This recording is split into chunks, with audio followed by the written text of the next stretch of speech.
नमस्कार, मैं हूं तान्या खन्ना। 10 बजे के बुलेटिन की हम शुरुआत कर रहे हैं जम्मू कश्मीर से आ रही खबर के साथ, क्योंकि जम्मू कश्मीर में पाकिस्तान की तरफ से एक बार फिर से सीज फायर का उल्लंघन किया गया है।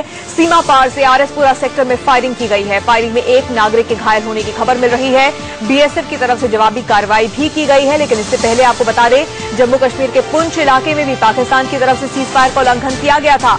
बालाकोट में बुधवार रात 10 बजे से लेकर गुरुवार दोपहर 1 बजे तक पाकिस्तान की तरफ से रुक रुक कर फायरिंग की गई थी। एक बार फिर से ऐसी ही खबर आ रही है सीज फायर के उल्लंघन की। सीमा पार से फायरिंग हुई है। इस बार आरएस से सीज फायर का उल्लंघन किया गया था। बालाकोट में बुधवार रात 10 बजे से लेकर गुरुवार दोपहर 1 बजे तक पाकिस्तान की तरफ से रुक रुक कर फायरिंग की गई थी। एक बार फिर से ऐसी ही खबर आ रही है सीज फायर के उल्लंघन की। सीमा पार से फायरिंग हुई है। इस बार आरएसपुरा सेक्टर में ये फायरिंग हुई है, जिसमें एक नागरिक के घायल होने की खबर मिल रही है। बीएसएफ की तरफ से भी जवाबी कार्रवाई की गई है, लेकिन अब लगातार इस तरह की घटनाएं बढ़ती चली जा रही हैं। आए दिन सीज फायर के उल्लंघन की खबरें आती हैं, सीमा पार से फायरिंग की खबरें आती हैं, मोर्टार दागे जाते हैं, जिसमें नागरिक भी अब घायल हो रहे हैं। एक नागरिक के घायल होने की खबर इस वक्त आरएसपुरा सेक्टर में हुई फायरिंग में मिल रही है।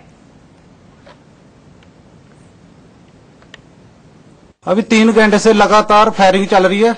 लोग परेशान है पूरे।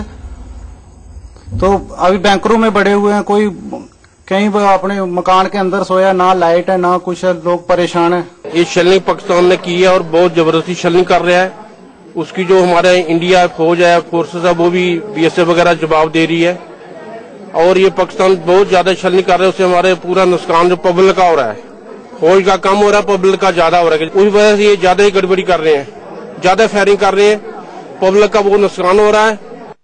सीधे बात करते हैं हमारे संवाददाता अजय जांडियाल से। अजय, इस तरह की घटनाएं बढ़ती चली जा रही हैं, आखिर कोशिश क्या कर रहा है पाकिस्तान? क्योंकि लगातार सीज फायर का उल्लंघन किया जा रहा है। एक तरफ आप भारत से बातचीत के रास्ते को आगे बढ़ाने की बात करते हैं, डायलॉग्स आगे बढ़ाने की बात करते हैं, दूसरी तरफ सीमा पर आप इस तरह की हरकतें कर रहे हैं।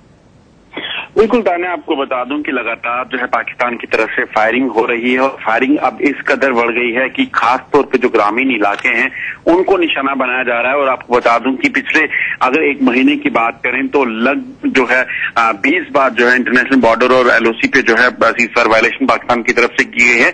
और इंटरनेशनल बॉर्डर पे फायरिंग करके सबसे ज्यादा जो निशाना बनाया जाता है वो ग्रामीणों को बनाया जाता है।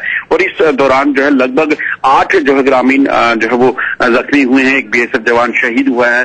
बीएसएफ के 7 जवान जो है जख्मी भी हुए हैं इस फायरिंग में। तो कहीं ना कहीं अंदेशा पाकिस्तान का साफ है कि सीधे तौर पर जो है ग्रामीणों को निशाना बनाना है, और जिससे कहीं ना कहीं उस इलाके में दहशत में फैल सके। और जो सुरक्षा बलों की माने तो आपको बता दूं, जो एक्सपर्ट्स का कहना है, उनकी कोशिश ये भी रहती है कि ग्रामीण जब दहशत में होंगे वो घरों से बाहर नहीं निकलेंगे।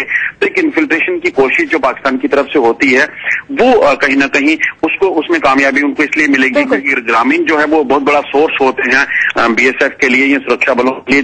कोई भी तरह की अगर घुसपैठ हो जाती है तो उसके बाद अगर आतंकी पनाह लेने की कोशिश करते हैं या आगे बढ़ने की कोशिश करेंगे तो उनके रास्ते जो है कहीं ना कहीं साफ होते हैं। बिल्कुल अजय, आप हमारे साथ बने रहें। कुछ तस्वीरें इस वक्त वहां से आ रही हैं, वो तस्वीरें अपने दर्शकों को दिखाते हैं। ये देखिए, ये आम लोग हैं, ये आम जनता है जम्मू कश्मीर की, जो अब बंकरों में सोने को मजबूर है क्योंकि इनके घरों को निशाना बनाया जा रहा है। ये लोग खुद घायल हो रहे हैं। सीमा पार से हो रही फायरिंग में इन ग्रामीणों को निशाना बनाकर फायरिंग की जा रही है। और अब देखिए किस तरह से बंकर्स में सोने को, रहने को मजबूर है, अपना घर छोड़कर बंकर्स में रह रहे हैं ताकि हिफाजत से वहां पर रह सके।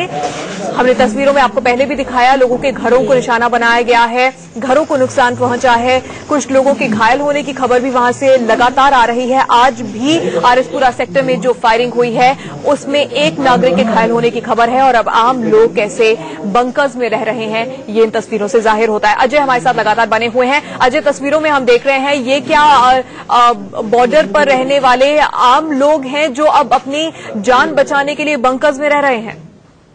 जी बिल्कुल, आपको बताऊं कि ये सिलसिला जो है पिछले कुछ दिनों से हो रहा है क्योंकि लगातार पाकिस्तान की तरफ से फायरिंग होती है तो लोगों के घरों पे जब शेल जो मोटार शेल जो गिरते हैं वो कहीं ना कहीं एक जान का खतरा बने हुए हैं। बीती रात भी एक शेल जो है एक घर में गिरा जिसके कारण उस घर की पूरी दीवारें जो है आप देखेंगे उन पे निशान पड़े हैं। और ये लोग जो देख रहे हैं आप, ये आम लोग हैं उसी आरएसपुरा इंटरनेशनल बॉर्डर के ग्रामीण इलाकों के जो वहां पर रहते हैं। अब मजबूरन उनको जो है इस गर्मी में, आपको बता दूं कि ह्यूमिडिटी बड़ी ज्यादा है, गर्मी है, मगर लोग मजबूरन इन बंकरों में रह रहे हैं, जो बंकर कहीं ना कहीं सेना जब वार लाइक सिचुएशन होती है तो उनके लिए बनाए जाते हैं।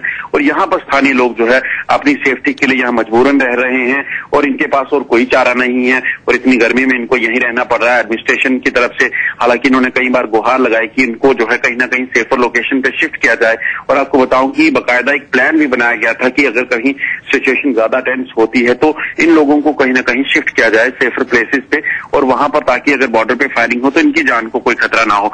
मगर इन लोगों का कहना है कि उस पर भी कुछ अमल नहीं हुआ और मजबूरन इनको, क्योंकि घरों को छोड़कर ये कहीं रहेंगे, खेतों में रह नहीं सकते और पीछे जब तक इनके पास कोई अकोमोडेशन नहीं होगी तो इनका गुजारा नहीं हो सकता, इसलिए मजबूरन इन बंकरों में या फिर ये कहा जाए कि अपनी जान को जोखिम में डालकर यहाँ पे रहते हैं। बिल्कुल अजय, धन्यवाद इस तमाम जानकारी के लिए। तो आम लोग जो इंटरनेशनल बॉर्डर के आसपास के गांव में रहते हैं, बंकर्स में इस वक्त छिपे हुए हैं, बंकर्स में रहने को मजबूर है, अपने घर छोड़ने को मजबूर हैं क्योंकि सीमा पार से लगातार फायरिंग हो रही है, सीज फायर का उल्लंघन हो रहा है। आज भी ऐसी खबर आई है कि आरएसपुरा में सीज फायर का उल्लंघन करते हुए जोरदार फायरिंग हुई है जिसमें एक नागरिक को चोटें भी आई हैं। और अब देखिए कैसे ये लोग अपनी जान बचाने के लिए बंकर्स में रह रहे हैं।